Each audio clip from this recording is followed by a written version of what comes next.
Maayong adlaw mga kaangkol. For today's video mga kaangkol, mag-add ko gulay mga kaangkol, mga ritaso gikan sa palengke mga kaangkol, kay mauning isagol ako sa kumpis mga kaangkol, kay medyo mahal-mahal na, kay ang gasolina mahal na po kayo. Sa gulan lang ako ni gulay-gulay mga kaangkol, kay ganahan mapuslaan may nalang rin na 20 mins lang lawas, kay libre naman sa palengke mga kaangkol.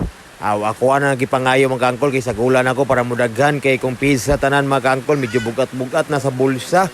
May ni mga vegetarian ni kong mga manok, ganahan po ni pinuhon lang po na kog maayo para makakaon po sila, kay medyo pasi maglisod lang tulon. Maura to mga kaangkol, pakita na ko sa inyo. Ano tanan mga kaangkol, sagol na to ni, kay medyo mahal na kayong page, kay mahal na kayong gasolina.